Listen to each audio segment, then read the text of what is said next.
नमस्ते भाई। उम्मीद करता हूं आप सभी बिल्कुल ठीक होंगे और आज की इस खास वीडियो को लेने के लिए आप सभी बिल्कुल तैयार होंगे। एक ऐसी वीडियो जिसके अंदर मैं कंप्लीटली थ्योरी डिस्क्राइब करने वाला हूं, एक स्टैटिक जीके के बहुत क्लासिक टॉपिक की। इसी प्रकार से सारी की सारी स्टैटिक जीके मैं यूट्यूब पर आपको अवेलेबल कराने वाला हूं। पहले थ्योरी देन उसकी प्रैक्टिस। बाइलिंगुअल किस एग्जाम को कवर करेगी, मेजर हमारा फोकस रहेगा एसएससी पर, जो प्रैक्टिस रहेगी एसएससी पर फोकस रहेगी, लेकिन थ्योरी जो होगी वो सभी एग्जाम्स के लिए होगी। तो एकदम दिमाग खोल के आप इसको सुनेंगे, बेहतरीन तरीके का कंटेंट आपको मिलेगा। मतलब एकदम प्रोफेशनल हाई एंड कंटेंट आपको मिलने वाला है। पहले मैं ये रिकॉर्डेड वीडियो मैं रिकॉर्ड कर रहा हूं, इस वीडियो को बता दूं ये पहला लेक्चर है थ्योरी का, और इसमें मैं कोशिश करूंगा हर एक वो चीज आपको बताने की जिसकी जरूरत आपको है एग्जाम को निकालने के लिए। आपका रेलवे का एग्जाम हो, एसएससी का कोई भी एग्जाम हो, सीपीओ सीएचएसएल या दिल्ली पुलिस का कोई एग्जाम हो, यूपी पुलिस का, यूपीएससी का, सबके लिए ये रामबाण वीडियो आपकी होने वाली है।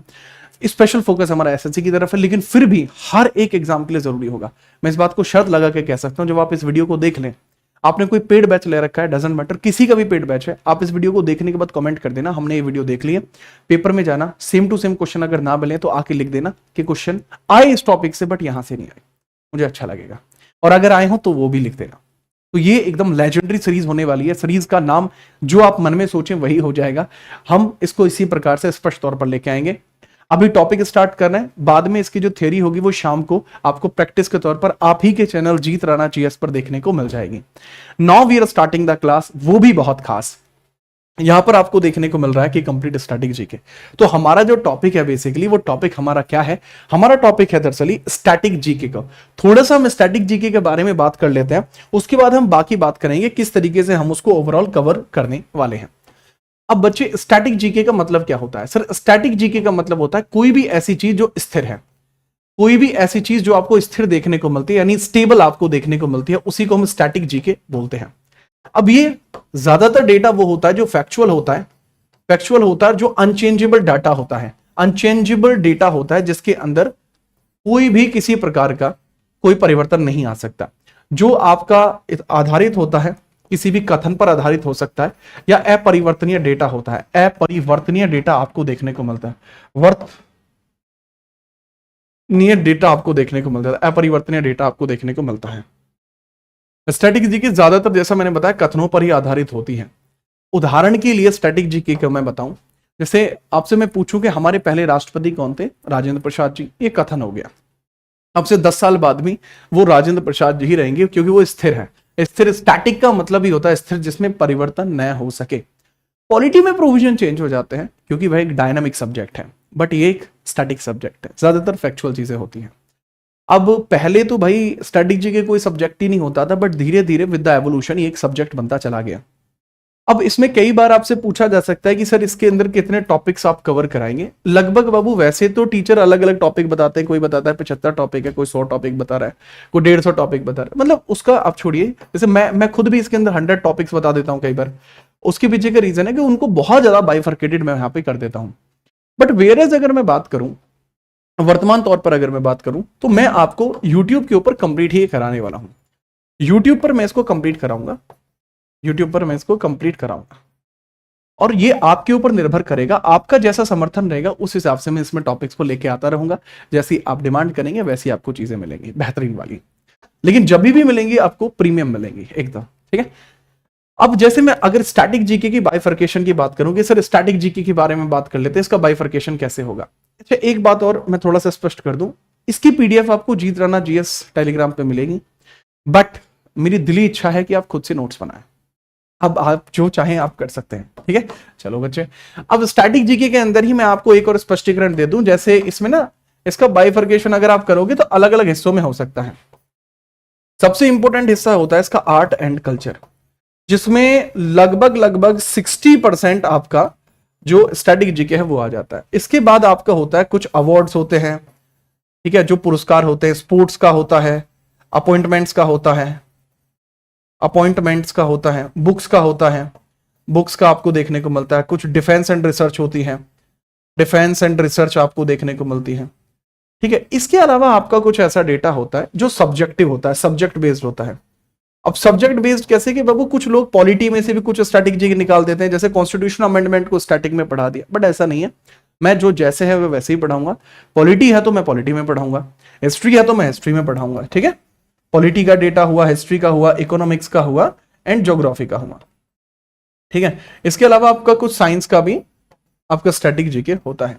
इसी तरीके सो ऑन मिसलेनियस डेटा आपको देखने को मिल जाता है। ठीक है, अब यहां पे ये किसी और दिन हम चर्चा करेंगे कि भाई कौन कौन से टॉपिक इसमें है, बट हम इसमें प्राइमरी जो स्टैटिक जीके के अंदर होता है आर्ट एंड कल्चर, पहले यूपीएससी में भी अलग होता था आर्ट एंड कल्चर, आज भी अलग है। बहरहाल आपके एग्जाम में आर्ट एंड कल्चर के ज्यादातर क्वेश्चन आपके स्टैटिक जीके में आते हैं, तो आर्ट एंड कल्चर के बारे में हम यहां पर बात करेंगे। अब उसमें कौन कौन से टॉपिक्स हैं उसको हम देखते हैं। फिर आर्ट एंड कल्चर के अंदर जो आपके टॉपिक देखने को मिलते हैं वो ये हैं, जैसे Indian temple architecture, Indian music evolution, Indian painting development, fair and festivals, Indian dances, martial forms, bhakti and Sufi movements, ये आपको कुछ देखने को मिलते हैं। तो इसमें जो पोर्शन हम स्टार्ट करने जा रहे हैं वो है दरअसल ही हमारा कौन सा वाला, आज हम बात करना है डांसेस के बारे में, इंडियन डांसेस। अब डांसेस दो तरीके के हैं, भारतीय नृत्य दो प्रकार के होते हैं। एक तो बच्चे इसके अंदर नृत्य देखने को मिलता है आपका साहित्य या सांस्कृतिक, जिसको क्लासिकल बोलते हैं, सांस्कृतिक नृत्य आपका होता है जिसको हम बोलते हैं क्लासिकल डांस, और एक आपको डांस इसके अंदर देखने को मिलता है जिसको हम बोलते हैं फोक यानी लोक नृत्य देखने को मिलता है। ठीक है, याद रखना, दरअसल एक प्रकार की कला है। अब कला दो तरीके की होती है, उसके अंदर ही इसको डिस्क्राइब करते हुए हम चीजों को स्टार्ट कर देंगे। अब यहां से आपको नोट करना शुरू करना है, यहां से, ये सिर्फ मैंने आपको एक ब्रीफ दिया। आगे आने वाली जो वीडियोस होंगी वो इन्हीं टॉपिक्स पे होंगी। पहले हम आर्ट एंड कल्चर को कंप्लीट करेंगे। आर्ट एंड कल्चर को कंप्लीट करने में लगभग 10 दिन का समय लगेगा, पहले थियरी देन उसकी प्रैक्टिस, बट यकीन मानना इससे बाहर कुछ नहीं आएगा। ठीक है, चलिए, तो दरअसल इससे पहले कि मैं बात करूं कि किस तरीके से आपकी आर्ट एंड कल्चर होती है, तो आर्ट एंड कल्चर के बारे में थोड़ी सी चर्चा करते हैं, देन बाकी चीजें हम आगे पढ़ते जाएंगे। आर्ट एंड कल्चर दो प्रकार की होती है, इससे नोट करता चलना है यहां से। आर्ट एंड कल्चर, कला व संस्कृति दो प्रकार की है, कला व संस्कृति दो प्रकार की है। संस्कृति आपकी दो प्रकार की है, एक होती है जो दृश्यात्मक होती है, एक प्रदर्शनात्मक होती है। एक होती है जो दृश्यात्मक होती है, दृश्य, और एक होती है जो प्रदर्शन किया जा सकता है, प्रदर्शन। एक विजुअल होती है, एक परफॉर्मिंग होती है। एक विजुअल आपको देखने को मिलती है और एक आपको परफॉर्मिंग देखने को मिलती है, परफॉर्मिंग आपको देखने को मिलती है। तो जो विजुअल आपको देखने को मिलती है ना, जो ये दृश्य है सर, तो दृश्यात्मक जो कला आपको देखने को मिलती है वो कौन कौन सी देखने को मिल जाती है। नाउ वी टॉक अबाउट बच्चे, जो दृश्य है जिसको देखकर आप खुश हो सके, जैसे आपकी मंदिर वास्तुकला है, मंदिर वास्तुकला है, या किसी भी और चीज की वास्तुकला है, मेजरली मतलब आर्किटेक्चर है, तो वो देख ही सकते हैं आप। आर्किटेक्ट है तो वो चीज आपकी देखने को मिलती है, आर्किटेक्ट। ठीक है सर, इसके अलावा जैसे हस्तकला है, हस्तकला हैंडीक्राफ्ट है, हैंडीक्राफ्ट है वो आप देख सकते हैं, हैंडीक्राफ्ट, हैंडीक्राफ्ट है। ठीक है, पेंटिंग है वो भी इसी में आएगी, पेंटिंग है। ठीक है, या आपकी वेशभूषा है, अटायर है यानी चित्रकला है, अटायर है, अटायर यानी वेशभूषा, अटायर यानी वेशभूषा आपको इसमें देखने को मिलती है। और वो सब की सब क्या होती है, एक तरीके की सर वो एक दृश्य कला है जिसको देखकर आप खुश होते हैं। बट वही वेयर एज अगर मैं बात करूं कि प्रदर्शन कला में हम जाएंगे, तो जैसे आपको देखने को मिलता है डांस, नृत्य इसी में आता है, नृत्य, संगीत, नृत्य होता है, संगीत होता है, वाद्ययंत्र होते हैं, म्यूजिक, वाद्ययंत्र, नाटक, वाद्ययंत्र आपको देखने को मिलता है, नाटक आपको देखने को मिलते हैं, नाटक यानी कि प्ले, ये इंस्ट्रूमेंट होते हैं, इंस्ट्रूमेंट आपके होते हैं। तो ये ज्यादातर मेजर पोर्शंस इसमें होते हैं। डांस भी दो तरीके के हैं, जैसा मैंने बताया, सांस्कृतिक और लोक। क्लासिकल होते हैं आपके एंड फोक होता है, क्लासिकल होता है देन बच्चे आपका लोक होता है यानी फोक होता है, इसको हम देख रहे होते हैं। संगीत आपका दो प्रकार का होता है, हिंदुस्तानी और कर्नाटकी। वाद्ययंत्र आपके कई प्रकार के होते हैं। इसी के बाद इन सभी के आधार पर आपको एक और चीज देखने को मिलती है जिसको हम बोलते हैं घराना सिस्टम, जिसको हम घराना सिस्टम बोलते हैं, घराना सिस्टम, घराना सिस्टम भी जिसको कहा जाता है घराना।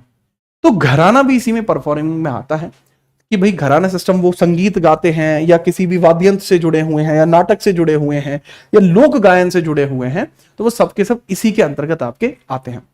तो मेरे ख्याल से आप चाहें तो इसका स्क्रीनशॉट ले सकते हैं, चीजों को समझ सकते हैं, काफी हद तक यह आपको देखने को मिल जाएगा। ठीक है, चलिए अब हम बात करते हैं आज की क्लास का जो हमारा टॉपिक है। अच्छा, इतना ही नहीं, इसमें जैसे डांस है कोई भी है, इससे संबंधित व्यक्ति भी बड़े पूछे जाते हैं।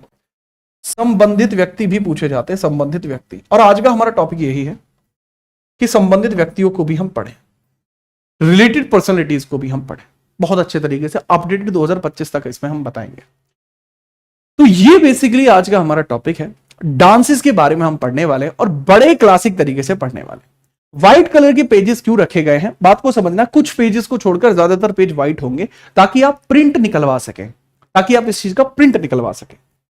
तो सबसे पहले हम यहां पर बात करने वाले हैं भारत में संगीत के विकास की, कि भाई भारत के अंदर संगीत का जो विकास है वह किस प्रकार से आपको देखने को मिलता है। नृत्य क्या है, किस प्रकार से इसका ओरिजिन हुआ है, आखिरकार नृत्य क्या होता है। सबसे पहले हम बात करते हैं भारतीय नृत्य विकास की है, डांस की बात करते हैं। संगीत विकास के अंदर, म्यूजिक एवोल्यूशन के अंदर आप देखेंगे डांस, नृत्य, डांस आप देखेंगे, डांस,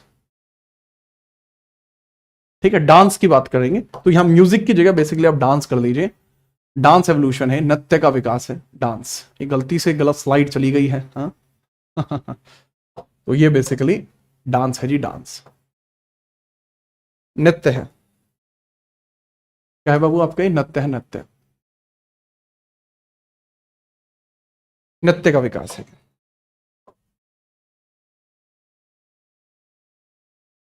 तो भारत के नृत्य विकास की हम बात करते हैं, नृत्य, ठीक है सर जी। नृत्य क्या होता है या इसके पीछे का ऑब्जेक्टिव क्या था, नृत्य क्या होता है। फिर यह एक कला है, यह एक कला है, कला है जिसका उद्देश्य, जिसका उद्देश्य, यह एक कला है जिसका उद्देश्य, यह एक ऐसी कला है जिसका उद्देश्य मनोरंजन व सांस्कृतिक बढ़ावे को योगदान देना है, बढ़ावे को योगदान देना है, को योगदान देना है, योगदान देना है। तो क्या है डांस, तो dance is a art, it portray entertainment. Dance is a art, dance is a art that portray entertainment, that portray entertainment, entertainment and make contribution to culture, contribution to culture, contribution to culture, ये culture को contribution करता है, ठीक है sir. इसका origin कैसे होता है सर, देखो डांस का जो ओरिजिन है, इसका जो ओरिजिन है वो एक पुस्तक से आपको देखने को मिलता है। इसका जो उद्गम है वो एक पुस्तक से आपको देखने को मिलता है जिसका नाम है नाट्यशास्त्र, नाट्यशास्त्र नाम की पुस्तक से देखने को मिलता है। अभी नाट्यशास्त्र पुस्तक है, नाट्यशास्त्र पुस्तक आपको देखने को मिलती है जिसको लिखा है भरत मुनि ने। जिसको किसने लिखा है, भरत मुनि ने, जिसको लिखा है भरत मुनि ने लिखा है।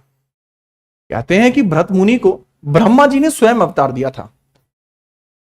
कई जगह ये सवाल भी आ चुका है कि भरत मुनि को किसने अवतार दिया था, तो लिख लेना बाई ब्रह्मा, ब्रह्मा जी ने इनको अवतार दिया था, ब्रह्मा जी ने इनको अवतार दिया था।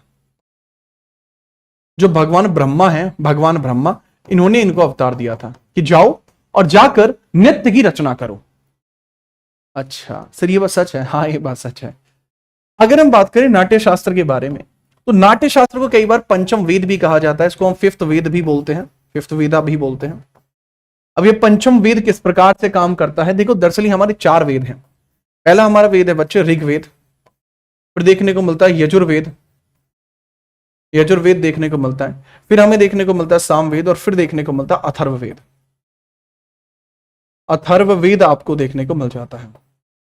तो अब पॉइंट ये आता है कि हर एक से कुछ ना कुछ इसने लिया है। जैसे शब्द, शब्द हमने लिए यजुर्वेद, ऋग्वेद से शब्द लिए, और यजुर्वेद जो होता है इससे हम क्या ले सकते हैं सर, यजुर्वेद से जो बेसिकली चीज ली जा सकती है वो अभिनय आपका लिया जा सकता है, अभिनय आपका लिया जा सकता है कि अभिनय करना, एक्टिंग करना।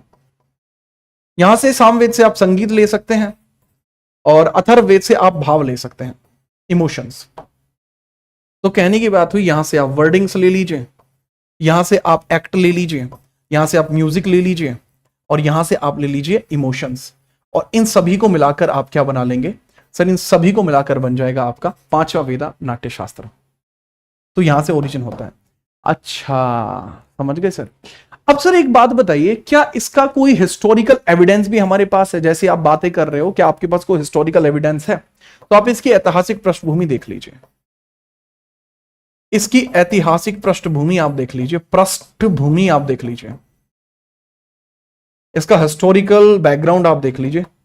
हिस्टोरिकल बैकग्राउंड कैसा है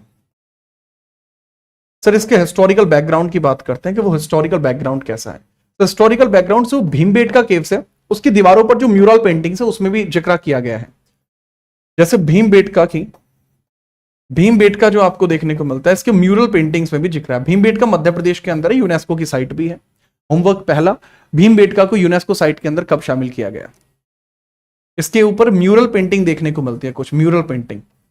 और वो जो म्यूरल पेंटिंग है, ठीक है, जिनको हम बोलते हैं भित्ति चित्र, भित्ति चित्र जिसको बोलते हैं भित्ति चित्र, भित्ति चित्र, उसके ऊपर से हमें पता लगता है कि भाई पहले कोई नृत्य हुआ करता था।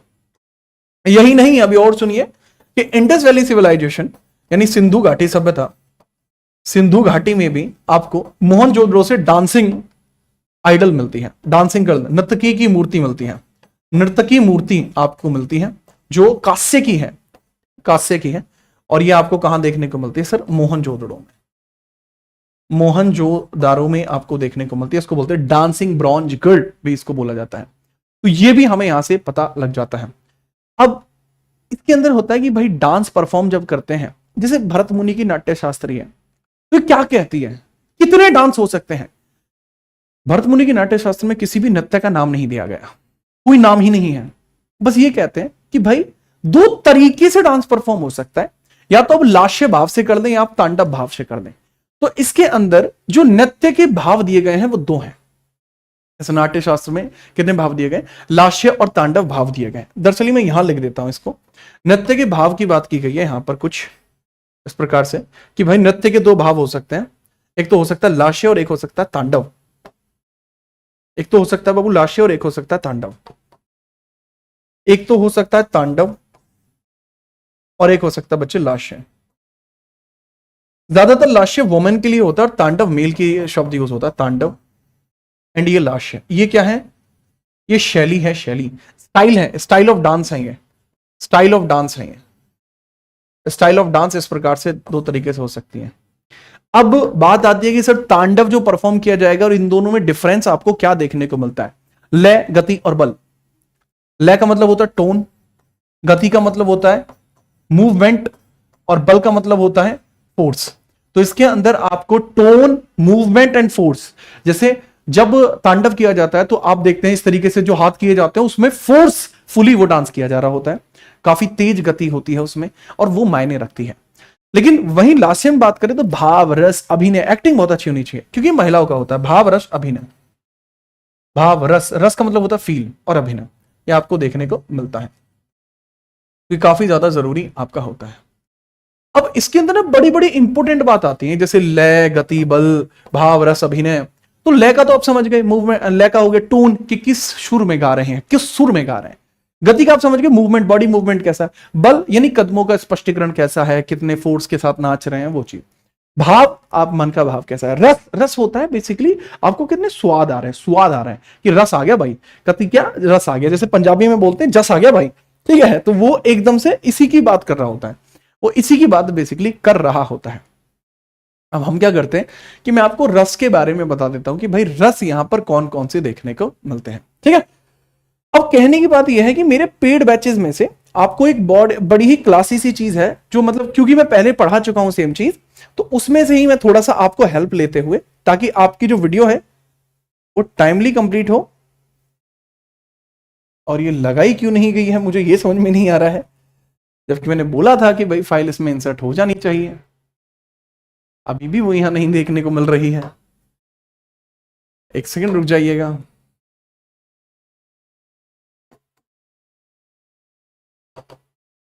इसके बारे में हम बात कर लेते हैं साथ के साथ, ठीक है।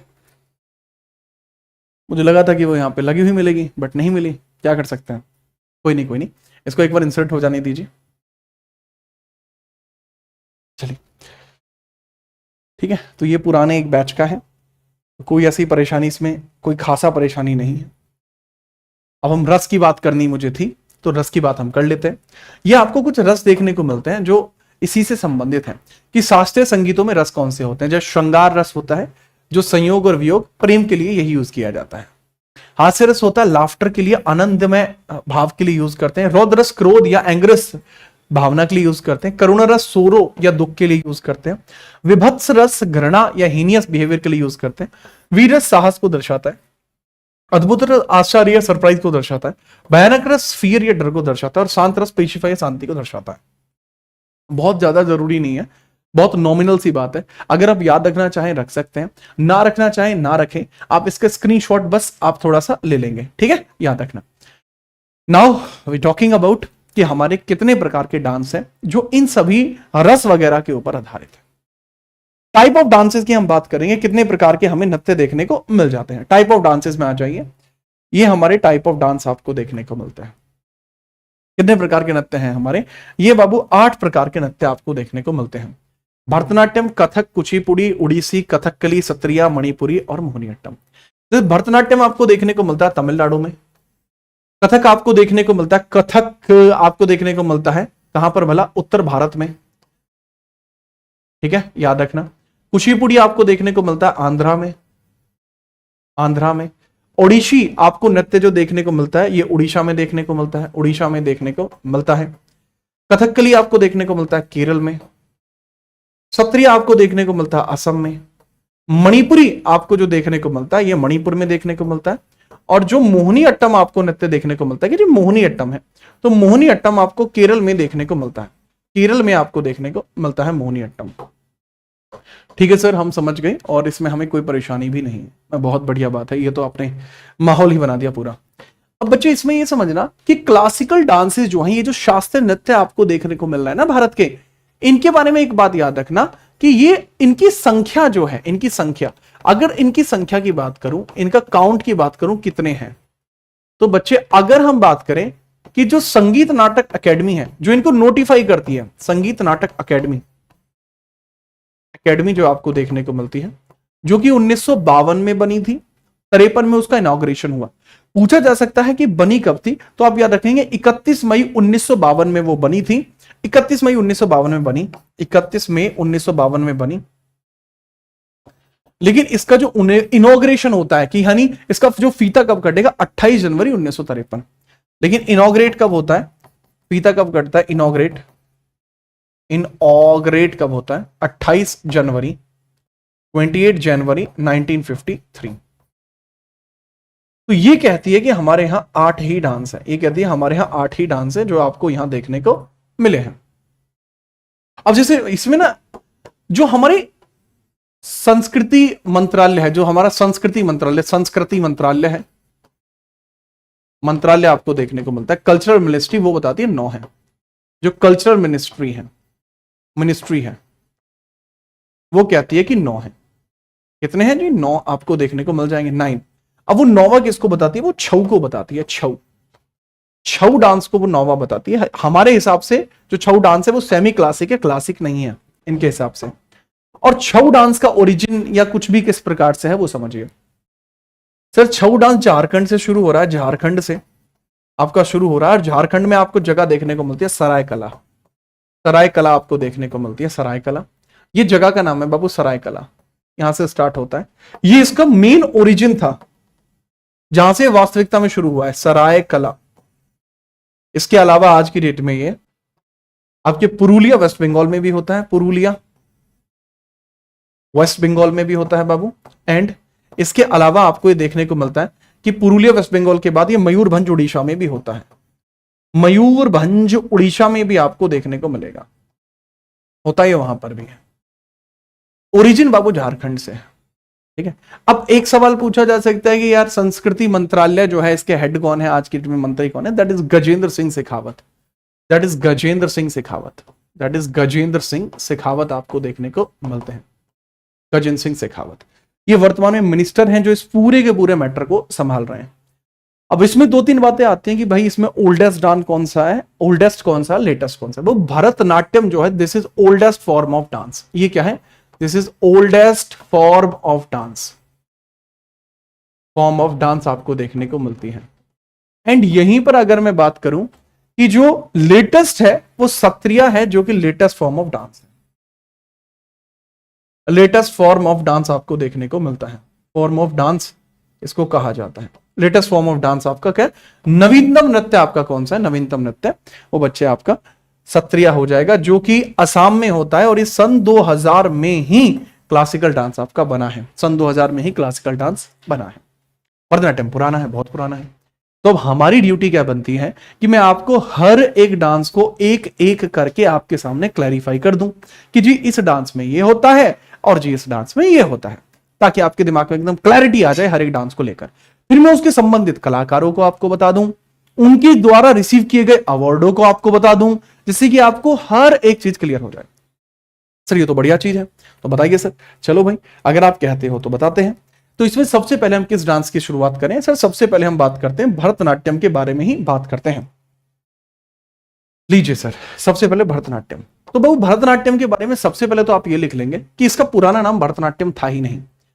इसका पहले ओल्डेस्ट नेम क्या है? इसका ओल्डेस्ट नेम क्या है जो सबसे पहले इसको नाम दिया जाता था? सर वो इसको नाम देते थे सादेरट्टम। सादेरट्टम बोलते थे।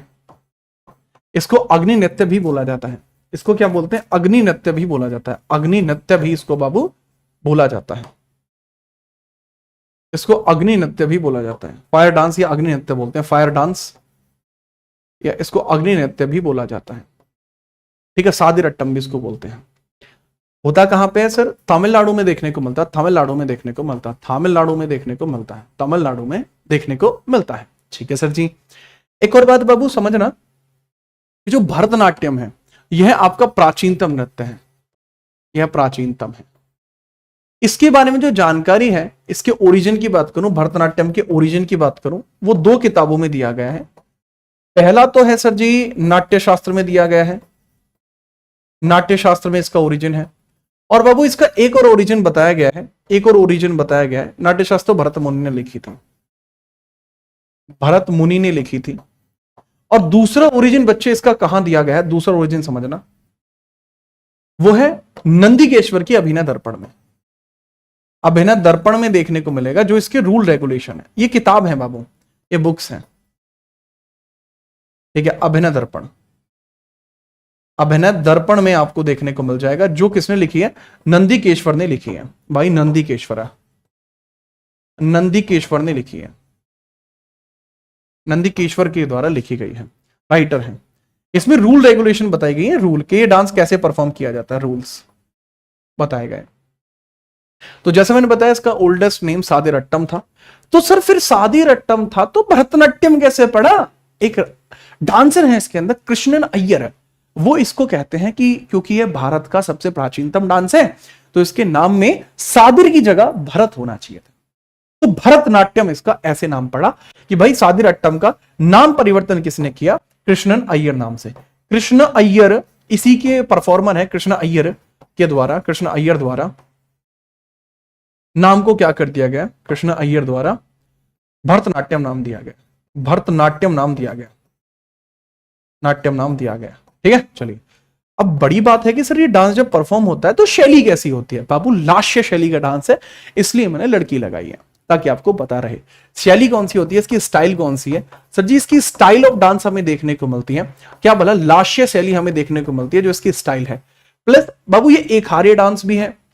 ठीक है, लास्य तो है ही कि ज्यादातर फीमेल इसको करती हैं, वैसे एक हार्य भी है। इसको सोलो भी किया जा सकता है। एक हार्य भी है, सोलो भी हो सकता है। ये सोलो भी परफॉर्म किया जा सकता है। एक हार्य, एक हार्य आपको देखने को मिलता है।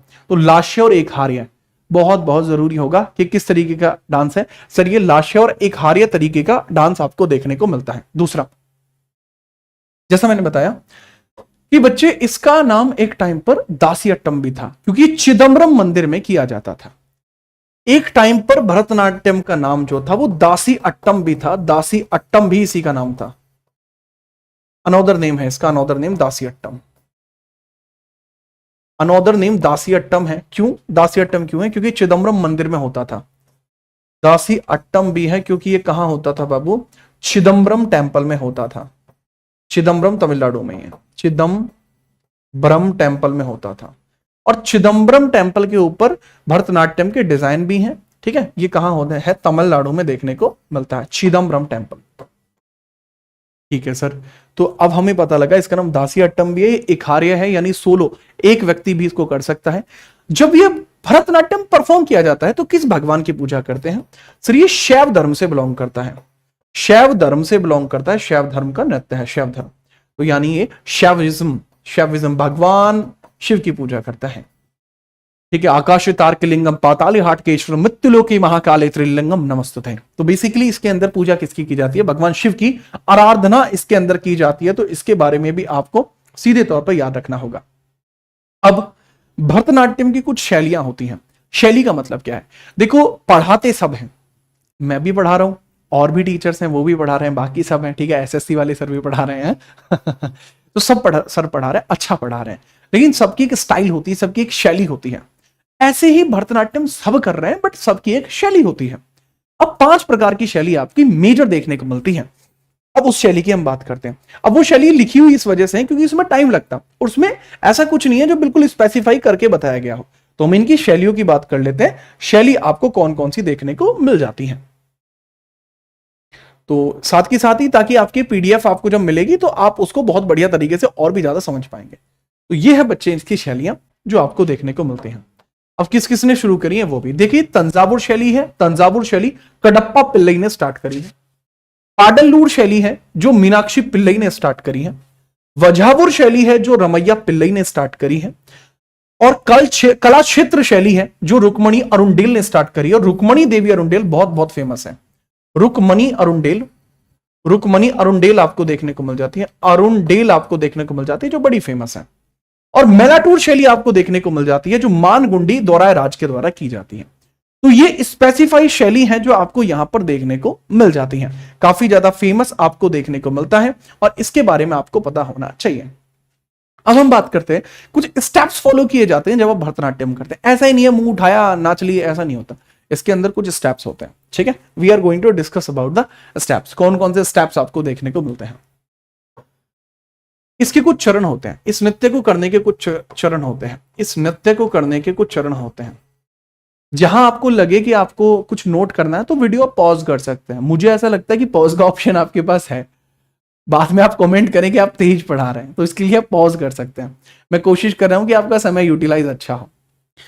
तो जैसे मैंने बताया, इस नृत्य के प्रमुख चरण 6 हैं, प्रमुख फेसेस 6 हैं, चरण या फेज 6 आपको देखने को मिलते हैं। 6 फेज 6 हैं, चरण, प्रमुख चरण यानी फेज यानी 6 हैं।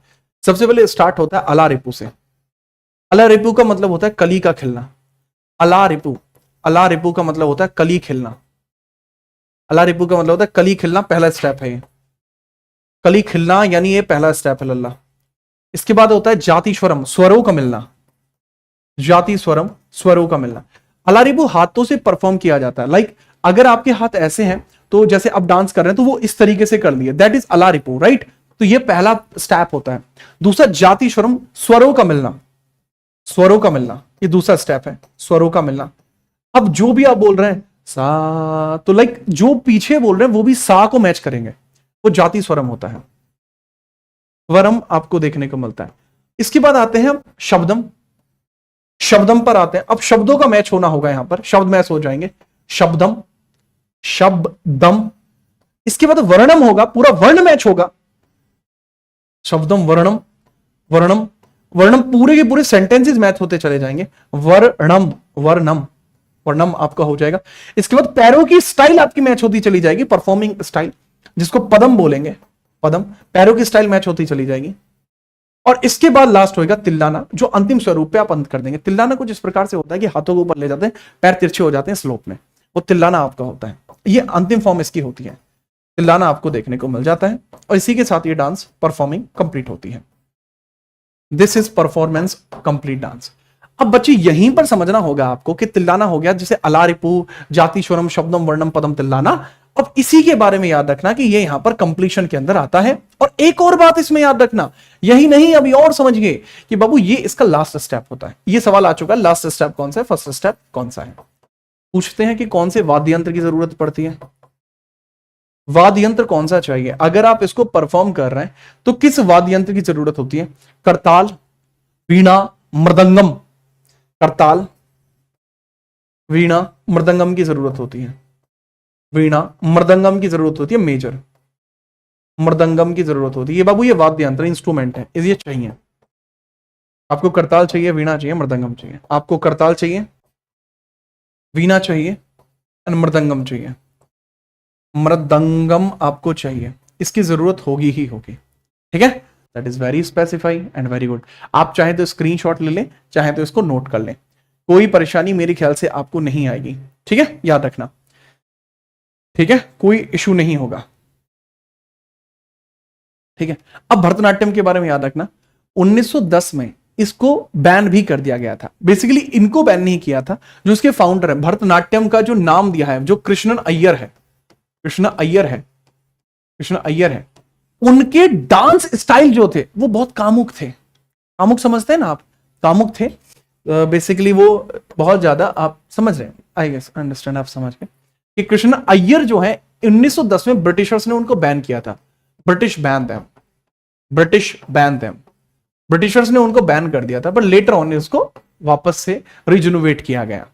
ब्रिटिश बैन देम, ब्रिटिशर्स के द्वारा उनके ऊपर रोक लगा दी गई थी कि आप इसको नहीं कर सकते, किसी भी प्रकार से आप इसको नहीं कर सकते, कोई आपको यहां पे डांस नहीं करना होगा। ये बात आपको यहां पर थोड़ी सी देखने को इनके बारे में मिल जाएगी, ठीक है। चलिए, तो बिना परेशानी के आप इसके बारे में याद रखेंगे, बिना दिक्कत के इसके बारे में याद रखेंगे, और आप इसको याद रखना है। इसके बाद हम आगे बढ़ते हैं, ये बात होगी। अब हम इससे रिलेटेड कलाकारों की बात करते हैं कि कौन कौन से कलाकार इससे रिलेट करते हैं, कौन कौन से कलाकार इससे रिलेट करते हैं। बच्चे, ये इंपॉर्टेंट कलाकार हैं जो इससे रिलेट करते हैं, और ये लिखे हुए इस कारण से हैं क्योंकि वैसे भी मैं नॉर्मली भी लिखता ही, तो इससे अच्छा है कि आपको एक बार में कम से कम डिजिटली दोनों भाषाओं में लिख जाए, समय को बचाने के लिए। जैसे कृष्णन अय्यर देखने को मिलते हैं, जैसा मैंने बताया बहुत इंपॉर्टेंट है, इसलिए मैंने इनको टॉप पे लिख दिया है।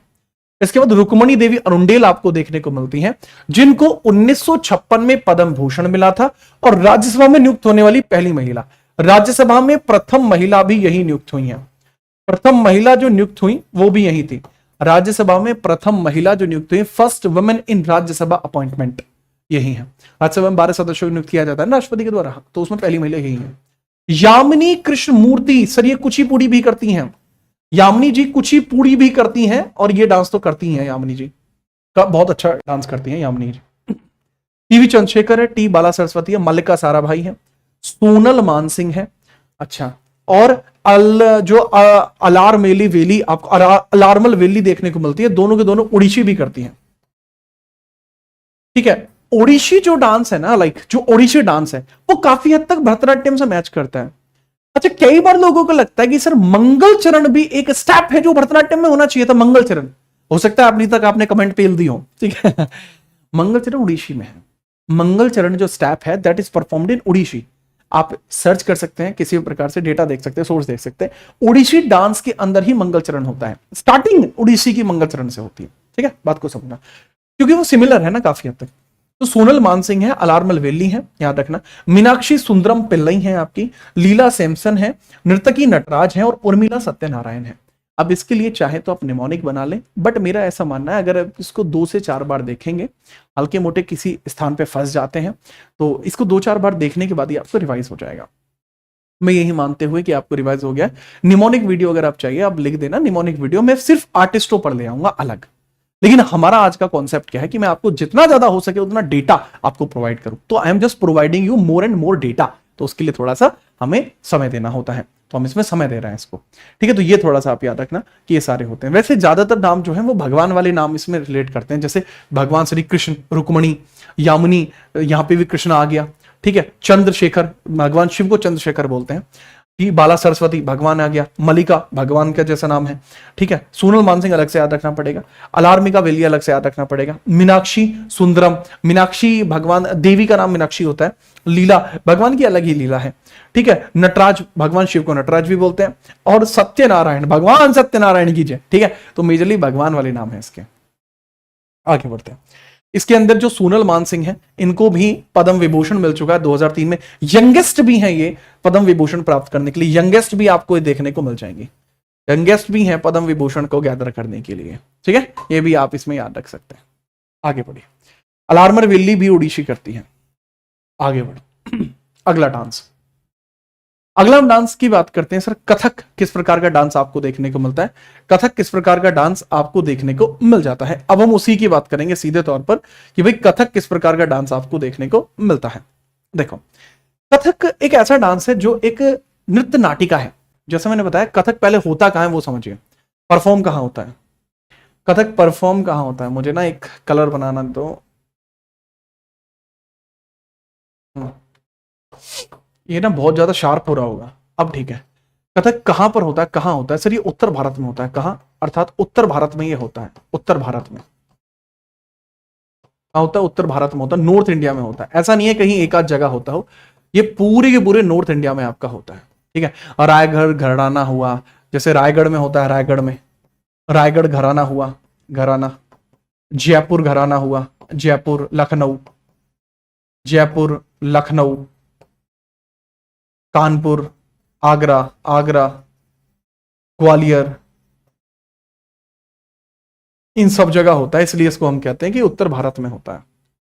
वैसे कथक क्या है? कथक का मतलब होता है कथा कहना, कथा कहना। तो it is basically a story dance, it is basically story based dance, story based dance होता है आपका। ये एक नृत्य नाटिका भी है। यह क्या है? एक नृत्य नाटिका भी है, नृत्य नाटिका। वैसे नृत्य नाटिका दो डांस आपके हो सकते हैं जो नृत्य नाटिका हो सकते हैं, इसको बोलते हैं इंग्लिश में डांस ड्रामा, डांस ड्रामा इसको बोल सकते हैं। और जो डांस ड्रामा है वो आपके दो टाइप के हो सकते हैं, it can be of two type. Dance drama आपके दो प्रकार से हो सकते हैं। अब बाबू है भी हमारे पास दो प्रकार के, कौन कौन से हैं वो समझिए। सर डांस ड्रामा में पहला डांस ड्रामा आपको देखने को मिलता है कथकली, जो कि केरल में होता है। कथकली जो कि केरला में होता है, एक तो ये होता है। और दूसरा एक और डांस आपको देखने को मिलता है जिसको हम बोलते हैं क्या भला, एक तो कथकली हो गया और दूसरा आपका होता है कथक, दूसरा आपका होता है कथक। कथक आपका होता है कहाँ? नॉर्थ इंडिया में। तो इसमें ज्यादा फेमस होगा कथकली, बट कथक भी एक प्रकार का ऐसा ही डांस होता है, सेम होता है। बट दोनों ऑप्शन में आएंगे तो हम कथकली के साथ जाएंगे। ऐसा क्यों? क्योंकि ये जो डांस होता है ना, कथक जो होता है, इसका जो क्लासिसिज्म है वो भारतीय संस्कृति में हल्का सा वेरिएशन के साथ आता है, डायरेक्टली नहीं आता। पूछते हैं सवाल कि कौन सा ऐसा नृत्य है जिस पर पर्शियन प्रभाव है? इसी नृत्य पर फारसी प्रभाव है, इसी नृत्य पर फारसी प्रभाव है, फारसी प्रभाव देखने को मिलता है, फारसी प्रभाव इस पर देखने को मिलता है। पता लगता है कि इसके ऊपर पर्शियन इंपैक्ट है, पता लगता है कि इसके ऊपर पर्शियन इंपैक्ट भी है। क्यों? क्योंकि इसको अवध के अंतिम नवाब वाजिद अली शाह ने पेट्रोनेज दिया था, संरक्षण दिया था। अवध के अंतिम नवाब वाजिद अली शाह ने पेट्रोनेज दिया था। अवध के अंतिम नवाब वाजिद अली शाह ने पेट्रोनेज दिया। अली शाह ने इसको पेट्रोनेज दिया था, संरक्षण दिया, संरक्षण दिया यानी पेट्रोनेज दिया था, क्षण दिया यानी गिव देम पेट्रोनिज्म। ठीक है, चलो पेट्रोनेज, गिव्ड पेट्रोनेज, गिव्ड पेट्रोनेज्ड, पेट्रोनेज जिसमें दिया था। ठीक है, याद रखना। तो ये कुछ बातें इसके बारे में आपको पता होनी चाहिए जो कथक के रिलेटेड आपकी है। तो ये कथक है आपका, स्क्रीनशॉट ले लीजिए कथक के बारे में, कोई परेशानी आपको नहीं होगी। ठीक है, चलो पूछते हैं किससे रिलेट करता है? भगवान श्री कृष्ण और राधा की कहानियों पर है। ठीक है, ये विश्व वैष्णव धर्म से रिलेट करता है, वैष्णव धर्म, वैष्णव धर्म से रिलेट करेगा। वैसे तो भगवान श्री कृष्ण और राधा की कहानियां, श्री कृष्ण और राधा की कहानियां हैं और राधा जी की कहानियां हैं। ठीक है, याद रखना। ओके, अब हम बात करते हैं इसके आर्टिस्टों की, कौन कौन से आर्टिस्ट इस डांस को परफॉर्म करते हैं। आर्टिस्ट देख लीजिए, शंभू महाराज, लच्छू महाराज, अच्छन महाराज, बिरजू महाराज। जितने भी महाराज हैं आपको यहां देखने को मिलेंगे, इन सब में सबसे सुपीरियर महाराज आपके कौन से? सबसे सुपीरियर महाराज है बिरजू महाराज। बिरजू महाराज को पद्म विभूषण मिला 1986 में, और डांस स्कूल कलाश्रम इनके द्वारा शुरू किया गया, कलाश्रम इनके द्वारा शुरू किया गया 1988 में। जैसे रुक्मणी देवी अरुंडेल के द्वारा कला क्षेत्र स्टार्ट किया गया था भरतनाट्यम में, ये स्टार्ट करते हैं कलाश्रम, जो स्टार्ट किया है 1998 में। एक डांस स्कूल है जो बिरजू महाराज ने स्टार्ट किया। इसके अलावा सितारा देवी, देखो महाराज तो सारे इसमें होंगे, महाराज तो इसमें सारे के सारे होंगे, और यही नहीं, अभी और सुनिए, महाराज तो इसके अंदर सारे होंगे, इसके अलावा सितारा देवी, गोपी कृष्णा, सरस्वती सेन, मंजरी चतुर्वेदी, कामनी अस्थाना, नालिनी अस्थाना। तो जो अस्थाना सरनेम है वो भी इसमें आपको काफी हद तक देखने को मिलेगा, और काफी ज्यादा फेमस भी देखने को मिलेगा, काफी ज्यादा फेमस भी आपको यहां पर देखने को मिल जाएगा। और जितने भी प्रसाद सरनेम है वो भी इसमें रिलेट करते हैं, जैसे ईश्वरी प्रसाद हुए, ठीक है, याद रखना, जैसे ईश्वरी प्रसाद वगैरह भी इसमें शामिल होते हैं। ईश्वरी प्रसाद वैसे तबला गायन के लिए फेमस है, बट ईश्वरी प्रसाद भी इसमें शामिल होते हैं, तो प्रसाद है वो भी इसी में शामिल होंगे। अगर बात नृत्य की आती है, तबले का बड़ा इंपॉर्टेंट यूज होता है इसमें, तबले का बहुत जोर का यूज होता है इसमें, तो उसके हिसाब से भी आप इसको याद रख सकते हैं, तबले के हिसाब से भी आप इसको याद रख सकते हैं, बहुत बढ़िया वाला याद रख सकते हैं। ठीक है, आगे बढ़ते हैं हम। मेरे ख्याल से इतना आपको समझ में आया होगा, आगे बढ़िए। कुचिपुड़ी, कुचिपुड़ी एक ऐसा डांस है जो आंध्र प्रदेश में परफॉर्म किया जाता है। ठीक है, कुचिपुड़ी एक ऐसा डांस है। अब देखो बाबू, एक बात मैं दोबारा स्पष्ट कर रहा हूं, जैसा मैंने बताया, मैं आपको यहाँ पे डेटा, मेजर डेटा आपको प्रोवाइड कर रहा हूं, इसके रिलेटेड क्वेश्चन जो होंगे वो शाम को होंगे, ठीक है, आज शाम को 8 बजे। तब आप इसको और ज्यादा क्लैरिटी के साथ समझ जाएंगे और आपको समझ में आएगा चल क्या रहा है। महाराज, प्रसाद, सितारा देवी, ठीक है, मंजरी चतुर्वेदी, अस्थाना सिस्टर्स, सब इसी में है। कुचिपुड़ी आपका एक डांस है जो कि आंध्र प्रदेश में होता है, आंध्र प्रदेश में आपका होता है। इसके अंदर पूछा लिया जाता है कि भाई ये जो डांस है इसका नाम कुचिपुड़ी ही क्यों पड़ा, कुछ और भी रख सकते थे, पूड़ी कच्ची रख सकते, कुचिपुड़ी ही क्यों रखा। देखो, कुसेलवापुरी एक जगह का नाम है, कुसेलवापुरी और कुचेलवापुरी, कुचेलवापुरी, कुचेलवापुरी और कुसेलवापुरी और कुसेलवापुरी, कुसेलवापुरी, कुसेलवापुरी, कुसेलवापुरी आपको देखने को मिलता है। तो कुचेलवापुरी और कुसेलवापुरी ये गांव है, इन गांव से ये नृत्य प्रारंभ हुए, इन गांव से यह नृत्य प्रारंभ हुए, इन गांव से यह प्रारंभ हुए, प्रारंभ हुआ, इन गांव से यह प्रारंभ हुआ, यानी नृत्य प्रारंभ हुआ कुचेलवापुरी और कुसेलवा से, कुचेलवापुरी एंड कुसेलवापुरी, कुसेलवापुरी। तो इस वजह से ये थोड़ा फेमस है। होता कहां पे, आंध्र प्रदेश में, जैसा मैंने बताया। प्लस इसके अंदर पूछा जाता है कि भाई परफॉर्मिंग में क्या इंपॉर्टेंट बात है, जैसे इसमें बुगरू, बुगरू, बुगरू वुड्स के आभूषण पहनते हैं, बुगरू के आभूषण पहनते हैं, बुगरू वुड्स के आभूषण इसमें होते हैं, वुड्स के आभूषण इसमें होंगे, ऑर्नामेंट्स बुगरू वुड्स के होते हैं, ऑर्नामेंट्स इसमें बुगरू वुड्स के होते हैं। एंड बच्चे इसको ना पीतल की तस्तरी में परफॉर्म करते हैं, पीतल तस्तरी में परफॉर्म करते हैं। तस्तरी, तस्तरी का मतलब होता है प्लेट, परात होती है, हमारे यहाँ तो नहीं कहा करें, तो पीतल आप याद रख सकते हैं, ब्रास, ब्रास प्लेट आपकी होती है जिसके अंदर इसको परफॉर्म किया जाता है, ब्रास प्लेट, पीतल की परात में परफॉर्म इसको करते हैं, काफी फेमस है। लेकिन ये स्पेशल ओकेजन पे करते हैं, स्पेशल ओकेजन में, जैसे किसी को बच्चा वगैरह हुआ है तो ओकेजन पर इसको ऐसे परफॉर्म करते हैं। बट इसमें होता है कि इसमें किस भगवान की पूजा करते हैं, किस भगवान की पूजा करते हैं, तो ये आपसे कई बार पूछ लिया जाता है, या इसके बारे में जो चर्चा है वो सबसे पहले किसने करी थी बाबू। 17वीं सेंचुरी में एक सिद्धेंद्र योगी हुआ करते थे, उन्होंने चर्चा करी थी। 17वीं सेंचुरी के एक सिद्धेंद्र योगी हुआ करते थे, सिद्धेंद्र योगी हुआ करते थे, सिद्धेंद्र ध इंद्र योगी हुआ करते थे, सिद्धेंद्र योगी। उन्होंने इसका सबसे पहले ओरिजिन के बारे में बात करी, इसकी चर्चा करी थी, उन्हीं के द्वारा इसको प्रभावित करते हुए बताया गया था। ठीक है, उन्हीं के द्वारा इसको प्रभावित करते हुए बताया गया था, सिद्धेंद्र योगी ने इसको बताया था, काफी फेमस है, इनको वन ऑफ द ओरिजिनेटर माना जाता है। कुचिपुड़ी का इस नृत्य का प्रभाव यक्षगान गाने पर भी है, इस नृत्य का प्रभाव यक्षगान पर भी है, जो कर्नाटक का लोक नृत्य, कर्नाटक लोक नृत्य, कर्नाटक का एक फोक डांस होता है, फोक डांस है कर्नाटक का, फोक डांस है कर्नाटक का, यक्षगान, वहां पर भी इसका प्रभाव है, यक्षगान आपका प्रभाव वहां भी देखने को मिलता है, यक्षगान। ठीक है, याद रखना। अब हम बात करते हैं कि सर इससे रिलेटेड पर्सनालिटीज कौन कौन सी। अच्छा, ये भगवान, ये वैष्णव धर्म से रिलेट करता है, वैष्णव धर्म से रिलेट करता है, वैष्णव धर्म से रिलेट करता है, वैष्णव धर्म से रिलेट करता है। और जैसा मैंने बताया बच्चे कि ये भगवान कृष्ण भक्ति से रिलेट करता है, भगवान कृष्ण भक्ति, कृष्ण भक्ति से यह रिलेट करता है, भगवान कृष्ण भक्ति से यह रिलेट करेगा। किस रिलेट करेगा? भगवान कृष्ण की भक्ति से यह रिलेट करेगा। इसके बारे में बार बार पूछा जाएगा और आप इसके बारे में बार बार बताएंगे कि भगवान श्री कृष्ण से रिलेट करेगा, बिना परेशानी के। आप याद रखना, ठीक है, याद रखना। अब सिद्धेंद्र योगी की एक किताब हुआ करती थी भामाकल्पम, उसी के ऊपर ये बेस है, भामाकल्पम के ऊपर।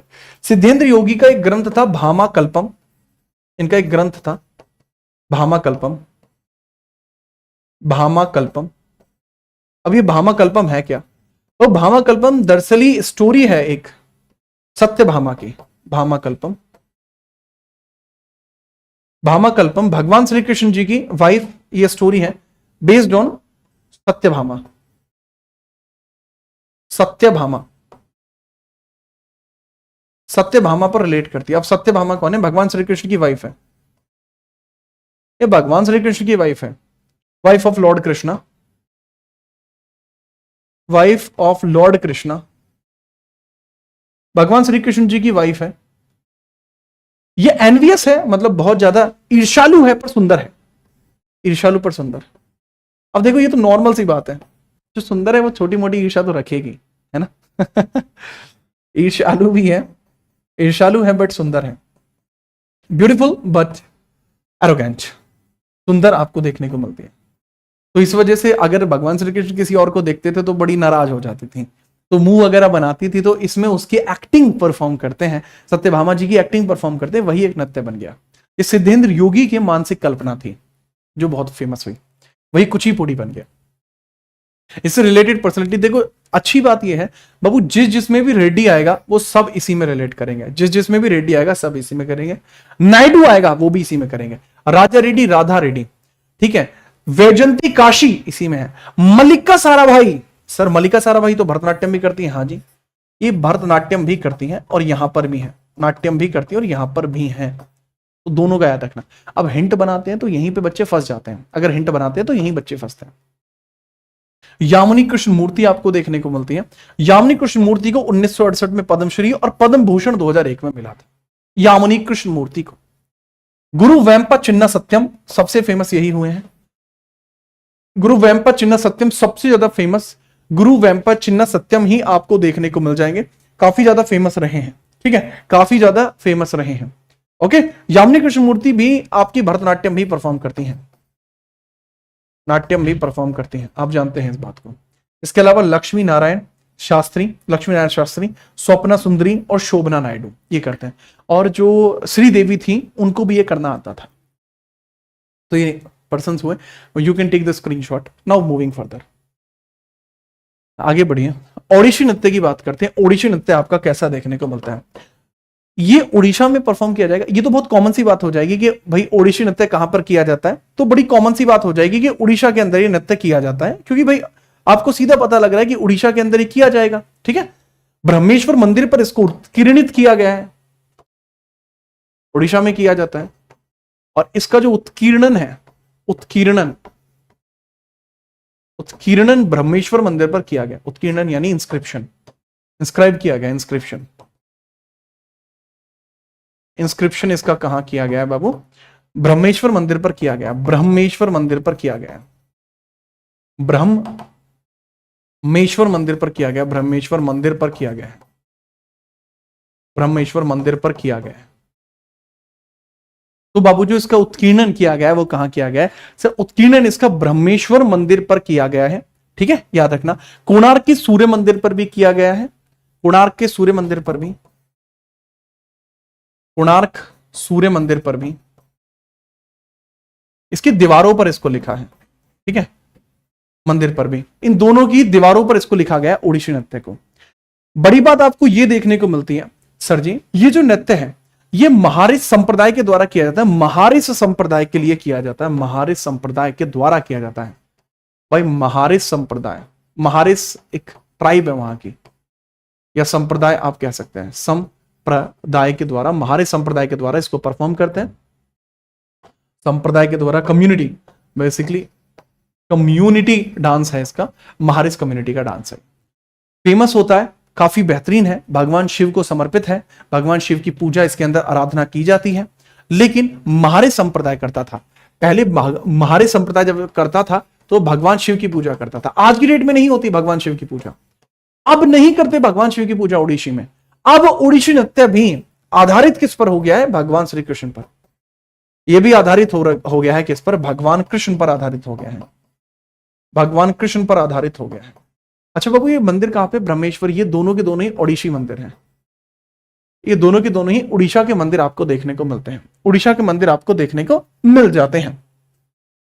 जैसा मैंने बताया कि 12वीं शताब्दी में ये वैष्णव धर्म से प्रभावित हुआ और फिर वैष्णव धर्म से प्रभावित होता चला गया। फिर कभी कोई टाइम नहीं आया जब किसी और से प्रभावित हो पाया हो, लेकिन बाद में फिर ये वैष्णव धर्म से ही प्रभावित होता चला गया। इसके बारे में आप सीधे तौर पर याद रखेंगे, सीधे तौर पर याद रखेंगे। ठीक है बच्चे, ठीक है। तो दोनों का रिलेशन इसमें कहीं ना कहीं देखने को मिलता है, काफी फेमस रहा है। ओडिशी नृत्य आपको देखने को मिल जाता है। नाउ हम बात करते हैं ओडिशी नृत्य के बारे में कि ये तो हो गई इसके बारे में कॉमन चीज है, उड़ीसा में होगा, ये भी कॉमन चीज है। अब हम बात करेंगे सीधे तौर पर कि सर जी इससे रिलेटेड पर्सनैलिटी कौन कौन है। अब देखो संबंधित व्यक्तित्व, देखो केलू चरण मोहपात्रा है जिनको पद्म विभूषण मिला है सन 2000 में, बहुत इंपॉर्टेंट व्यक्ति हो गए। ठीक है सर। पद्म भूषण 1992 में सोनल मानसिंह को मिला है और सोनल मानसिंह को ही पद्म विभूषण मिला है 2003 में। सोनल मानसिंह सर ये भरतनाट्यम भी करती है, सोनल मानसिंह, जी हाँ भरतनाट्यम भी करती हैं ये, जी हाँ ये भरतनाट्यम भी करती हैं। तो ऐसी कैसी बात हुई? दरअसल ये ओडिशी समानता में भरतनाट्यम के समान है। ठीक है, इसके नियम कानून भरतनाट्यम के समान है, इसके नियम व कानून भरतनाट्यम के समान है, भरतनाट्यम के समान है, नाट्यम के समान आपको देखने को मिल जाएंगे, भरतनाट्यम के समान आपको देखने को मिल जाएंगे। Laws are according to Bharatanatyam, काफी हद तक सिमिलर देखने को मिलते हैं। गीता महालिक है, माधवी मुदगल है, गंगाधर प्रधान है और संयुक्ता पनीगड़ी हैं। तो ये सारे फेमस पर्संस हैं और जो इनको मिलने वाले फेमस अवार्ड्स हैं वो मैंने यहां पे आपको बताए। तो बाबू याद रखना, केलू भाई चरण मोहपात्रा इंपोर्टेंट है, सोनल मानसिंह है, गीता महालिक है, माधवी मुदगल है, गंगाधर प्रधान है, प्रधान है, प्रमुख नहीं प्रधान है, प्रधान आप लिखेंगे, सरनेम होता है प्रधान।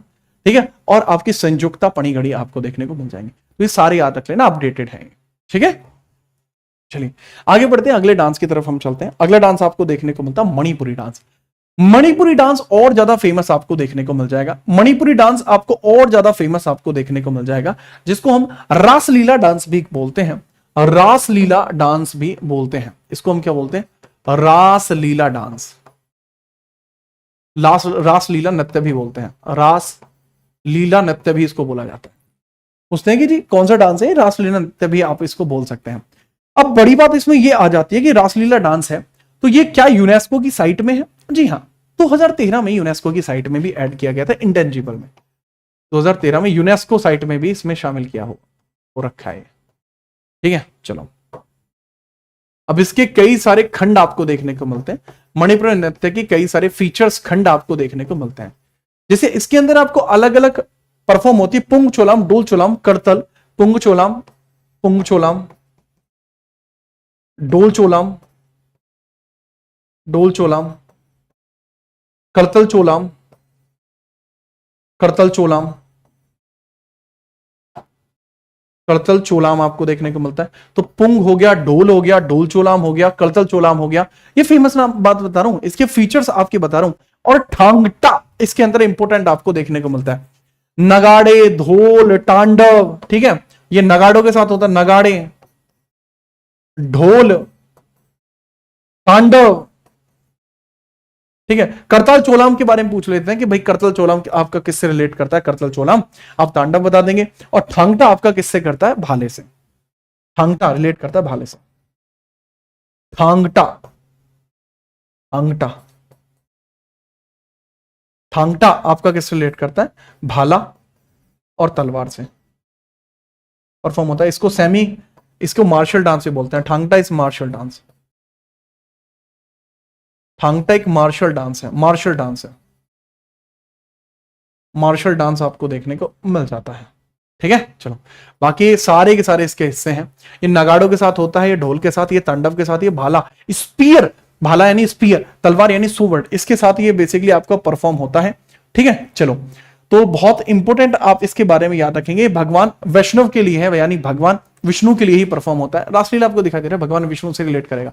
भक्ति इसका भाव होता है, भक्ति भाव है इसका, भक्ति भाव से स्टार्ट होता है। भगवान श्री कृष्ण के लिए होता है, लॉर्ड कृष्णा के लिए आपका ये होता है, लॉर्ड कृष्णा के लिए ये परफॉर्म होता है। दूसरी बात होती है, इसके बारे में एक फैक्ट आता है कि रविंद्रनाथ टैगोर ने भी RNT यानी रविंद्रनाथ टैगोर ने शांति निकेतन में यही नृत्य शुरू किया था। शांति निकेतन में यही शुरू किया था, निकेतन में शुरू किया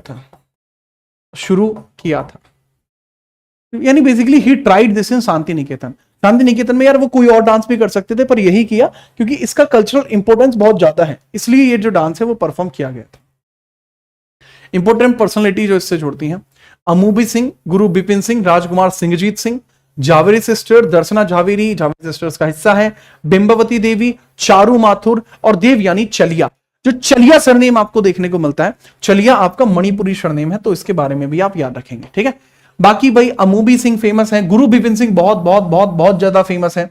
इसके अलावा जो अभी राजकुमार सिंहजीत सिंह है, ये भी बहुत ज्यादा फेमस आपको इसके अंदर देखने को मिलते हैं। तो जितने भी इंपॉर्टेंट है उनकी तो बात मैं आपके साथ करता ही जा रहा हूं, तो उसके बारे में आप उसी लेवल पर याद भी रखेंगे, भूलेंगे भी नहीं, ठीक है। याद रखना, एक हंजबा नाम का टाइटल होता है, हंसबा, वो मणिपुर के किंग ने इनको हंसबा कहा था। हंसबा जो टाइटल होता है वो भाई मणिपुर किंग, वो टाइटल है। मणिपुर के राजा ने इनको कहा था कि आप तो हंसबा हैं, हंसबा, ठीक है, याद रखना। चलो मणिपुरी हो गया। नेक्स्ट अगला होता है आपका सत्रिया।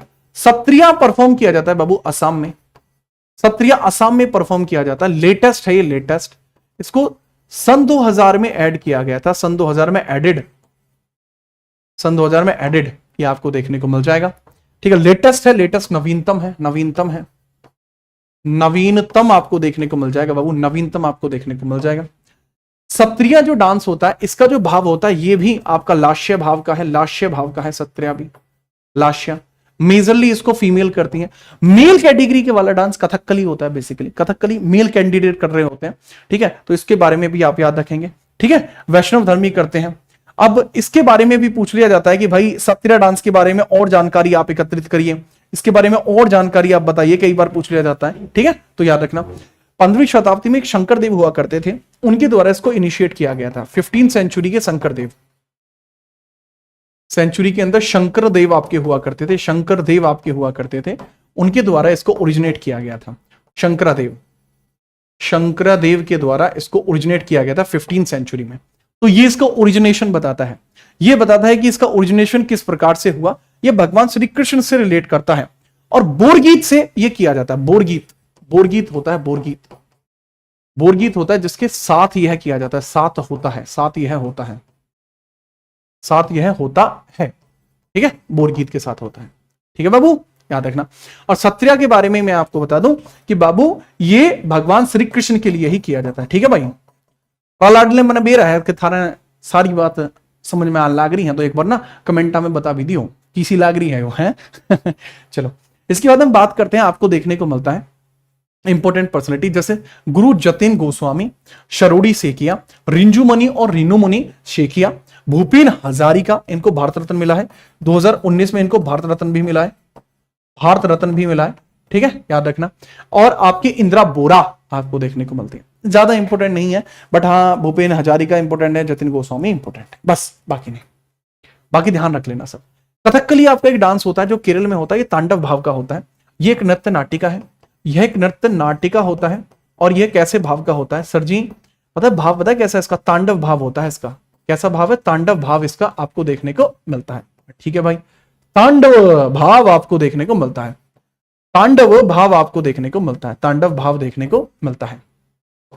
ठीक है सर जी, तांडव भाव हो गया। अब इसके अंदर क्या होता है कि इसमें ना कहानी होती है, कहानी बेस्ड डांस होता है, कहानी बेस्ड डांस आपको देखने को मिलता है, कहानी बेस्ड डांस, नृत्य नाटिका आपको देखने को मिलती है, ठीक है। यानी बेसिकली डांस भी होता है, ड्रामा भी होता है साथ में। इसमें चेहरे के भाव मायने रखते हैं, ठीक है। कैसे भाव मायने रखते हैं, जैसे जो चेहरे पे कलर है वो मैटर करता है। अब जैसे किसी का ब्लैक कलर किसी ने चेहरे पर कर रखा है, फेस कलर मैटर करता है, तो किसी ने ब्लैक कर रखा है तो वो ईविल होगा, ईविल होगा। काला कलर है तो वो दुष्ट होना चाहिए। अगर किसी ने रेड लाल कर रखा है तो वो शाही होगा, शाही। रॉयल होगा, रॉयल। अगर किसी ने चेहरे पर ग्रीन कर रखा है तो वो साधु हो सकता है। ग्रीन कर रखा है तो वो होगा सौम्य चरित्र का, सौम्य यानी एकदम जेंटलमैन होगा। सौम्य यानी हीरो हो सकता है, वो एंजल हो सकता है ना, सौम्य चरित्र का होगा।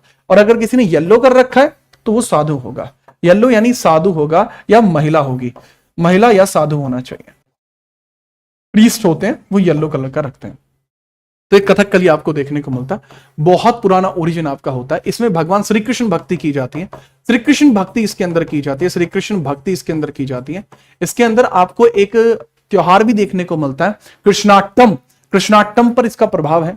8 दिन का त्योहार है कृष्णाष्टम। कृष्णाष्टम पर इसका प्रभाव है, कृष्णाष्टम पर प्रभाव है इसका। कृष्णाष्टम पर इसका प्रभाव आपको देखने को मिलता है। बड़ी बात है, ये केरल में होता है, ये केरल में होता है, केरला में होता है। ठीक है, तो जैसे ये बेसिकली मुझसे कह रहा है तो मैं भी इससे कह रहा हूं हाँ भाई क्या हाल है। ठीक है, like this is basically dance drama. ठीक है, आगे बढ़ते हैं, अगला सवाल। इसके बारे में समझ लेना कि भाई रमण कुट्टी नयर, कलामंडलम गोपी और मृणालिनी साराभाई, वाशु पिशरोडी और पीवी बालाकृष्णा, ये इंपॉर्टेंट पर्संस इसमें आपको देखने को मिल जाते हैं। अब हम बात करते हैं अपने लास्ट डांस के बारे में, जो 8वें नंबर का है, जिसको हम बोलते हैं मोहिनी अट्टम। मोहिनी अट्टम लास्य भाव का है और ये भी केरल में ही होता है। लास्य है और बाबू कहां परफॉर्म किया जाता है सर? केरला में ही परफॉर्म किया जाता है, केरला में ही परफॉर्म किया जाता है। लास्य भाव हुआ मतलब ये फीमेल्स के द्वारा बहुत अधिक किया जाता है। लास्य भाव का मतलब ये होता है कि फीमेल के द्वारा किया जाता है। ठीक है जी हाँ। इसके अलावा आप याद रखना, ये भगवान विष्णु के कई सारी अलग अलग स्वरूपों से जुड़ता है। भगवान विष्णु से ही ये रिलेट करेगा, भगवान विष्णु से ही यह रिलेट करेगा, लॉर्ड विष्णु से ही रिलेट करता है, विष्णु जी से रिलेट करता है। अब इसके अंदर ना कई सारी बातें आपको और भी बताई जाएंगी, जैसे चोलकेट्टू, जातिस्वरम और पांडवरम। चोलकेट्टू, जातिस्वरम और पांडवम। ठीक है, हालांकि वो लिखने की जरूरत नहीं, क्वेश्चंस के साथ आ जाएगा वो मैंने अभी चोलकेशु, जातिस्वरम, पांडवम जो मैंने बोला, ये क्या है सर? बाबू ये स्टेप्स हैं इसके अंदर आपको जो स्टेप देखने को मिलते हैं वो स्टेप देखने को मिलते हैं 7 स्टेप्स इसके अंदर आपको देखने को मिलते हैं। तिल्लाना वगैरह इसमें भी आते हैं, तो उसके बारे में हम क्वेश्चंस में डिस्कस कर लेंगे। हालांकि इतना ज्यादा इंपॉर्टेंट वो वाला पॉइंट होता इतना ज्यादा नहीं है। ठीक है, चलिए। और इसके अलावा व्याह वरमाला, व्याह वरमाला आपको देखने को मिलती है। व्याह वरमाला, व्याह वरमाला, व्याह वरमाला एक एंशिएंट बुक है।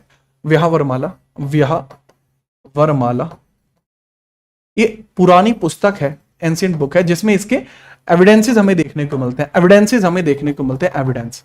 तो व्याहवरमाला में इसके एविडेंस आपको देखने को मिलते हैं।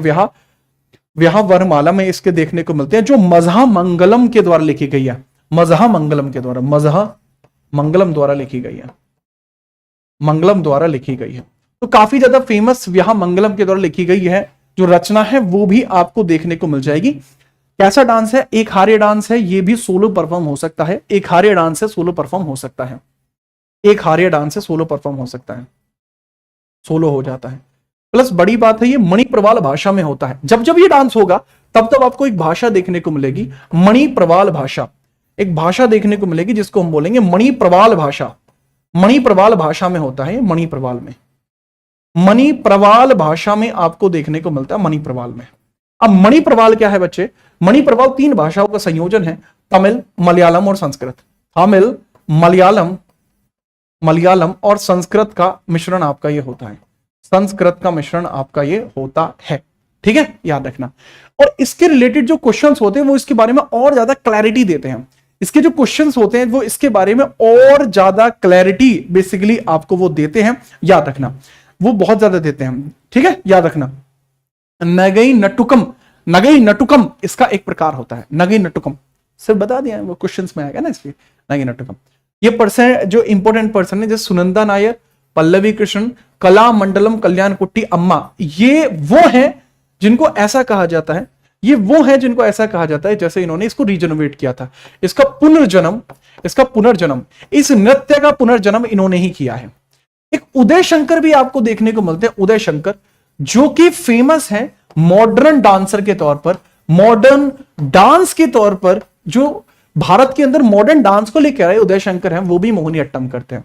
इसके अलावा पल्लवी कृष्णा, गोपी वर्मा, गोपिका वर्मा, विजयलक्ष्मी, राधा दत्ता, कनक रेले और VN मेनन, ये इसके इंपॉर्टेंट पर्सन है बाबू।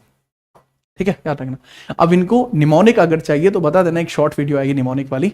वैसे आपके पास डेटा है, आप निमोनिक खुद भी क्रिएट कर सकते हैं या फिर इसमें हम आगे बात कर सकते हैं। तो ये आपका मोस्ट इंपोर्टेंट और इन्फ्लुएंशियल वीडियो रहेगी। आगे आने वाले आपके 3, 4, 5 साल तक जो भी एग्जाम्स हैं उसके लिए जरूरी है। वीडियो डाउनलोड करके सेव कर देना।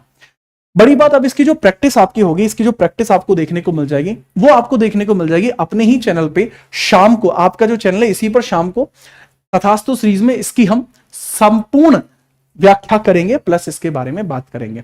तो वो तथास्तु सीरीज में जरूर मिलेंगे। ठीक है, तो आज के लिए इतना ही। तब तक के लिए अच्छे से हंसते रहिए, मुस्कुराते रहिए, पढ़ते रहिए। और नेक्स्ट टॉपिक कौन सा होना चाहिए बता दीजिए, जल्दी बता देना, जिससे कि नया टॉपिक बताया जाए। नोट जरूर बनाना। ठीक है, बाकी उम्मीद करता हूं आपको ये वीडियो बहुत फायदा देंगी, और जिस दिन आपको ये वीडियो फायदा दें बताना जरूर। जय हिंद, वंदे मातरम।